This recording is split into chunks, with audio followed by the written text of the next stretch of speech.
김영환 충북지사의 한 지지자가 지사를 비판한 충북도 의원과 기자들에 대해 테러를 사주했다는 폭로가 제기돼 파문이 일고 있습니다. 아이오닉6의 누수 결함에도 담당 부처인 국토교통부는 아직도 별다른 조치에 나서지 않고 있습니다. 차주들의 피해는 계속 늘고 있습니다. 한 번 불이 나면 진압이 쉽지 않은 전기차 화재에 효과적으로 대응하기 위해 소방당국과 연구기관이 대책 마련에 나섰습니다.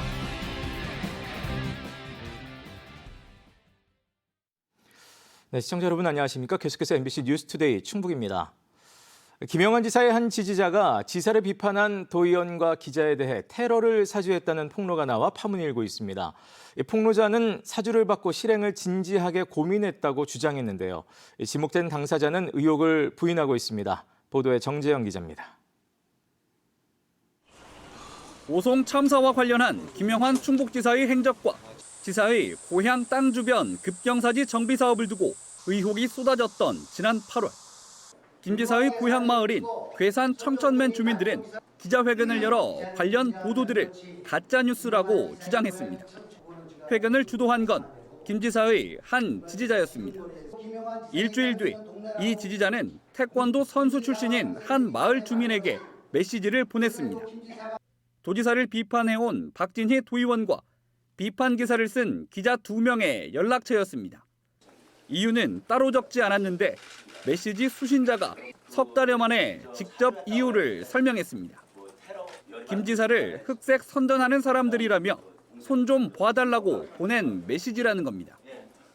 누가 이렇게 도의사님을 괴롭히냐고 그래서 뭐 이렇게 얘기를 쭉 하더라고요. 손 좀 봐줘야 되겠어. 그래서 전화번호가 있어야지 작업을 하든지 해야지. 내가 그냥 이렇게 얘기만 쉽게 그냥 넘어가는 말로 했더니 보내드렸더라고요.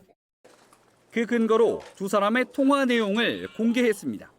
그럼 그다음에 내비둬도 되는 게 또? 그렇지, 내비도 돼. 뭐 그냥 도전에 또 금방 다 해출하더니. 아니, 이제 그때는 이런데 이제 어차피 시간 가면 이게 다 판단 되잖아. 어떤 게 옳고 그른 일이. 김 지사와의 친분 때문에 힘이 있어 보였다는 게 김 씨의 주장. 그래서 실행을 진지하게 고민했지만 지인과 상의 끝에 포기했다고 털어놨습니다. 솔직히 얘기해. 작업을 하다가 실행을 하려고 했지 왜. 얘기를 들었으니까 나는 하려고 했던 거고.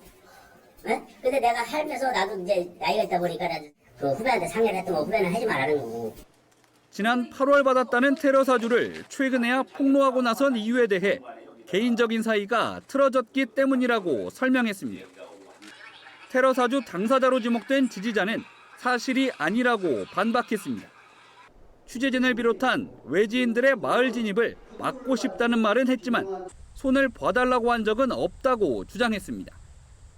제가 손바닥을 한 적도 없습니다. 라고 후영에 그 이제 지사님 동네에 아들이 사는데 거기 와가지고 막 사람들이 괴롭힌다. 접근을 못하게 해주면 좋겠다. 일하는 데 와가지고 농사가 안 된다. 그런 얘기는 했어요, 내가. 또 특정 의원이나 기자를 언급한 적도 없다고 했는데 세 사람의 연락처를 전달한 이유에 대해선 설명하지 못했습니다. 나는 지금 그 사람들 연락처도 있지도 않아요. 근데 그런 거 모르겠었는데 난 그건 실제 기억은 없어요. 이에 김영환 충북지사는 전혀 모르는 일이라는 입장을 밝혔고 박진희 도의원은 주동자를 찾겠다며 수사 의뢰를 준비하고 있습니다. MBC 뉴스 정재영입니다.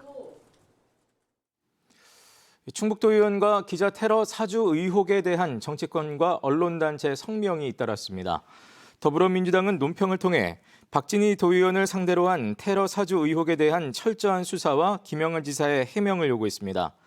충청 지역 언론노조협의회는 언론 자유를 훼손하는 중대 범죄라며 김 지사가 직접 조사에 나설 것을 요구했고 민주언론시민연합은 당사자와 도민들에게 사과하라고 촉구했습니다. 반면 국민의힘 충북도당은 지극히 개인적인 사안을 어떻게든 김영환 지사와 연결해 이익을 취하려는 박진희 도의원의 정치적인 꼼수라고 주장했습니다. 현대자동차 아이오닉6의 누수 결함 의혹에 대해 저희 MBC가 보도한 지 한 달이 지났습니다. 국토교통부는 조사 필요성을 더 따져봐야 한다며 아직 조사 여부도 결정하지 못했는데요. 그 사이 차주들의 피해는 더 쌓이고 있습니다. 김은초 기자가 전해드립니다. 지난 여름 폭우 때 차 안으로 물이 새는 걸 처음 발견한 아이오닉6 차주. 이후 세차할 때도 에어컨 필터가 젖는 건 마찬가지였습니다. 우천시에는 매회 이렇다고 보시면 되고요. 맡기 어려운 정도로 좀 쉰내가 좀 심하게 나요. 보도 이후 자동차 실험 전문 유튜브 채널에서 비슷한 실험과 현상이 반복되기도 했습니다. 아까 내가 손 넣었을 때 여기로 지금도 여기 여기 물이 한가득인데? 여기 맞는 것 같아요. 제 생각에 이 틈이. 앞선 보도에서 전문가는 자동차 설계와 구조가 원인이라는 의견을 내놓기도 했습니다. 현대차 서비스 센터의 임시 조처도 소용없었습니다. 유리가 앞으로 더 나오든가 아니면 공조장치 안쪽으로 들어가야 되는데 이것도 저것도 아니고 중간에 멈춰 있는 거예요. 잇따르는 누수 현상 등으로 국토부 자동차 리콜센터에 접수된 아이오닉6 결함 신고는 출시 1년 만에 200여 건. 올해 접수된 국내 전기차 결함 신고의 넷 중 하나는 아이오닉6였습니다. 하지만 주무부처인 국토부는 본격적인 조사 여부도 결정하지 못했습니다. 신고나 언론 보도 등을 통해 문제를 파악하면 조사 필요 여부를 심의한 뒤 본격 조사에 착수하게 되는데 여전히 정보 수집 단계에 머물러 있는 겁니다. 물이 새는 게 안전에 지장을 줄 만한 결함인지 확인과 판단이 필요하다는 입장입니다. 이런 문제가 발생이 되면 안전에 지장이 계속 있을 수 있냐 없냐를 이제 좀 확인하다 보니까 직접 조사 들어가는데 그 부분을 좀 더 모니터링을 하는 거죠. 그 사이 에어컨 필터 교체 등 차주들 피해만 더 쌓여가고 있습니다. 4월 달인가 그때부터는 계속 갔어요. 한 달에 한 번씩. 필터가 여전히 또 똑같이 젖더라고요. 필터 가격도 만만치 않게 드는 거죠. 한편 국토부 조사 결과 차량의 제작 결함으로 인정되면 제조사 측이 수리나 교환 환불에 나서도록 리콜 명령이 가능합니다. MBC 뉴스 김우초입니다. KTX 오송역의 연간 이용객 수가 사상 처음으로 1,000만 명을 넘어섰습니다. 지난 26일까지 올해 오송역 이용객은 10,000만 8,327명으로 지난 2010년 역 개통 이래 가장 많았습니다. 충청북도는 지난달에는 97만 2,214명이 오송역을 다녀가 월간 최다 이용객 수를 기록했다며 이대로라면 올 연말까지 이용객 수가 1,100만 명에 육박할 것으로 전망했습니다. 근래 전기차 운전자가 늘면서 아울러 관련 화재도 증가하고 있습니다. 문제는 불이 나면 진압이 쉽지 않다는 것인데요. 효과적인 화재 진압을 위해 소방당국과 연구기관들이 대책 마련에 나섰습니다. 보도에 이지현 기자입니다. 내리막길을 달리던 택시가 상가를 들이받자 푸른 화염이 솟아오릅니다. 사고 현장에 있던 시민들이 소화기로 불을 끄려고 시도해보지만 뜻대로 되지 않습니다. 출동한 소방대원들이 이동식 침수조에 넣고 나서야 불길은 사그라듭니다. 저쪽에서 내려오는데 갑자기 벙 한가 동시에 불이 났으니까.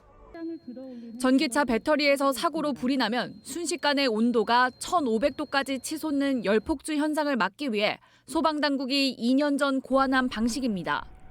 해법을 찾은 것 같지만 남은 숙제는 더 있습니다. 전기차 화재가 꼭 배터리에서만 발생하는 건 아니기 때문입니다. 복잡한 전기 장비가 얽혀있는 모터룸 화재의 경우 열폭주 현상이 발생하는 배터리 화재와 달리 초기 불길만 잘 잡아도 어렵지 않게 진압할 수 있습니다. 발화 지점에 따라 화재의 유형과 효과적인 대처 방안을 찾는 게 중요한 이유입니다. 전형적인 화재 유형뿐만 아니라 다른 그런 화재에 대해서도 어떻게 진압할 것인지. 차세대 에너지 저장 장치 시스템인 ESS의 화재 진압 방식도 속속 개발되고 있습니다.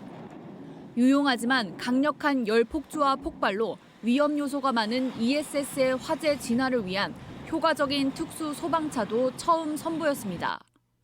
연구 2년 만에 개발한 차량으로 5시간 이상 걸릴 진화 시간을 10여 분으로 단축했습니다.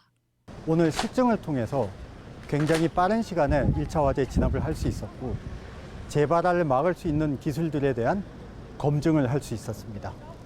지난 3년간 발생한 전기차와 ESS 화재는 92건, 피해액은 480억 원이 넘습니다. MBC 뉴스 이지연입니다. 강사 부정 채용 혐의로 기소된 한국교통대 교수들이 대대적인 처벌을 받게 됐습니다. 청주지방법원 충주지원 우인선 부장판사는 지난 2021년 강사 채용을 앞두고 동료들에게 알려 자기 조카를 음대 강사로 부정 채용하도록 한 모 교수에게 징역 1년에 집행유예 2년을 선고했습니다. 또 평가에서 높은 점수를 줘 부정 채용에 가담한 동료 교수 3명에 대해서도 징역 6개월에 집행유예 1년 그리고 벌금 700만 원씩을 선고했습니다. 청주의 한 경찰관이 민간인을 폭행한 혐의로 경찰에 입건됐습니다. 경찰은 지난달 25일 청주시 용암동의 한 헬스장에서 20대 남성 회원을 폭행한 혐의로 상당경찰서 소속 40대 경찰관을 직위 해제하고 불구속 입건해 사건 경위를 조사하고 있습니다. 한편 이 경찰은 체육시설 3곳을 운영해 영리행위가 불가능한 국가공무원법을 위반한 혐의도 받고 있습니다. 운동복과 일상복을 겸해서 편하게 입을 수 있는 일명 애슬레저복, 요즘 유행입니다. 이 애슬레저복은 무엇보다 땀이나 물을 흡수하고 건조하는 기능성이 중요할 텐데요. 소비자원이 선호도 높은 브랜드 제품을 시험 평가해봤습니다. 조미애 기자가 취재했습니다. 운동용을 기반으로 하지만 편한 착용감으로 일상에서도 흔히 입는 애슬레저복. 한국소비자원이 선호도 높은 브랜드의 제품 중 검은색 폴리에스터 100%로 만들어진 남성 상의 9개, 하의 5개 제품을 줄여 품질을 시험 평가했습니다. 내구성은 전 제품, 섬유 제품 권장 품질 기준 이상이었지만 흡수 속도, 건조 속도 등 기능성은 제품 간 차이가 있는 것으로.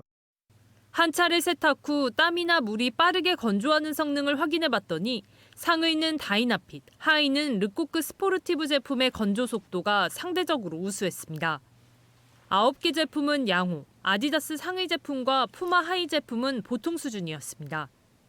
땀을 빠르게 흡수하는 흡수 속도는 어떨까? 흡수 속도는 상위 6개 제품, 하위 2개 제품이 5급으로 상대적으로 물이나 땀을 빠르게 흡수하는 것으로 나타났습니다. 반면 안다르 상의 제품은 1급으로 땀 흡수 속도가 상대적으로 가장 느렸습니다. 또 새 상품의 경우 언더아머 상의 제품은 물에 젖은 상태에서, 잭시믹스 상의 제품은 마찰을 가했을 때 색이 묻어나오는 것으로 확인돼 권장 기준에 미흡했습니다. 가격은 상의가 제품별로 최대 48,000원, 하의는 최대 6만 원 차이가 났습니다. 소비자원은 가성비 제품으로 상의는 나이키, 하의는 언더아머 제품을 꼽았습니다. 한편 아디다스 상하의와 나이키 뉴발란스 상의 제품은 친환경 재활용 소재를 사용한 것으로 조사됐습니다. MBC 뉴스 조미입니다. 불법 사행성 PC방이 경찰의 무더기로 적발됐습니다. 충북경찰청 범죄예방대응과는 지난 6일부터 3주 동안 특별단속을 벌여 설계사무소로 위장해 손님을 가려받는 등의 수법으로 운영되던 불법 사행성 PC방 18곳을 적발하고 업주 등 20명을 게임산업법 위반 혐의로 불구속 입건했습니다. 경찰은 불법 수익금 1억 9천만 원은 모두 추징할 예정입니다.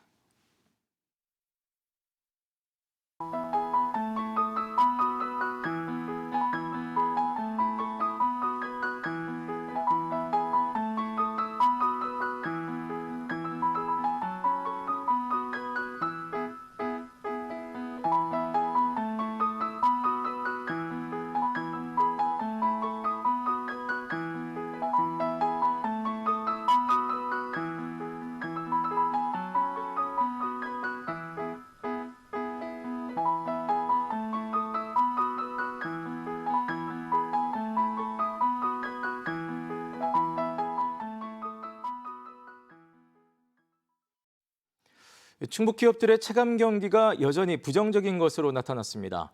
한국은행 충북본부의 기업 경기 조사 결과 이번 달 충북의 제조업 경기 실사 지수는 71로 한 달 전보다 3포인트 올랐지만 여전히 기준치인 100을 밑돌았습니다.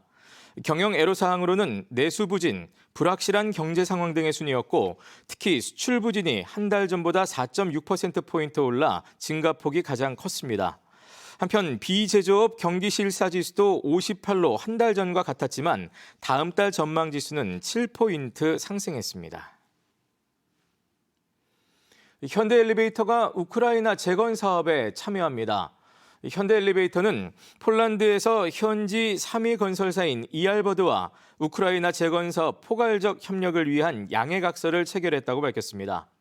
두 회사는 전쟁 후 신속한 피해 회복을 위해 공기 단축이 관건인 만큼 현대 엘리베이터가 개발 중인 모듈러 승강기 솔루션을 적용하고 학교 등 공공시설에 인도적 차원의 승강기 지원 등을 논의할 계획입니다.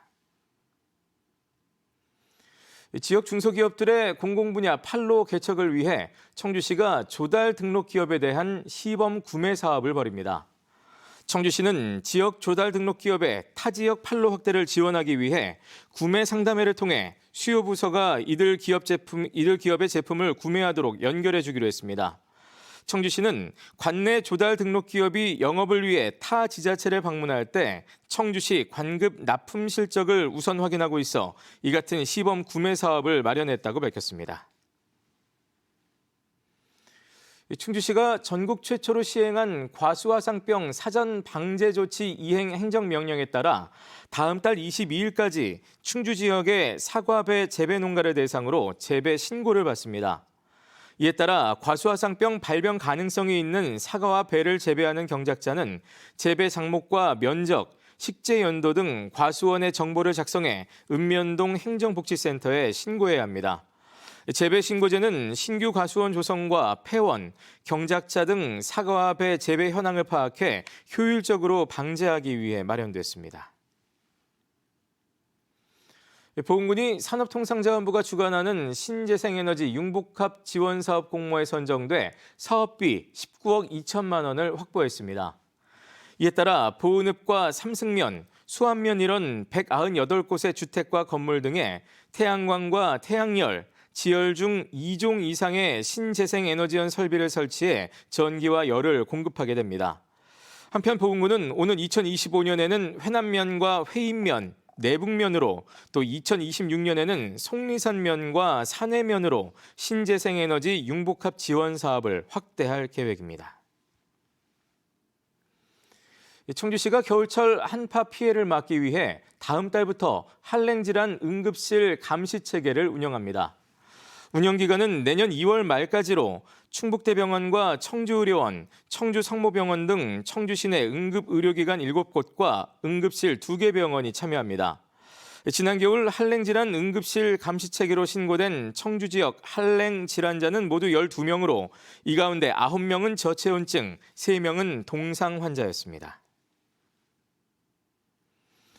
충청북도교육청이 학생안전통합시스템 위 희망대상에서 주요 부문 상을 받았습니다. 교육부와 한국교육개발원이 주관한 제12회 전국 위 희망대상의 학생 상담 업무 담당자 부문에서 청주외고와 형석중학교가 대상을, 그리고 충북과학고가 우수상을 받았습니다. 그리고 기간 부문에서는 오송고가 최우수상을 수상했습니다. 미세먼지를 줄이기 위해 음성지역에서 노후 경유차에 대한 CCTV 단속이 실시됩니다. 대상은 저공해 미조치 배출가스 5등급 차량이며 충북의 미세먼지 비상 저감 조치가 시행되는 날 운행하다 CCTV에 적발되면 과태료 10만 원이 부과됩니다. 이와 함께 운행 제한 발령 정보를 문자로 받으려면 자동차 배출가스 홈페이지에서 회원가입을 하고 신청하면 됩니다. 네, MBC 뉴스투데이 충북이었습니다. 함께 시청해주신 여러분 고맙습니다.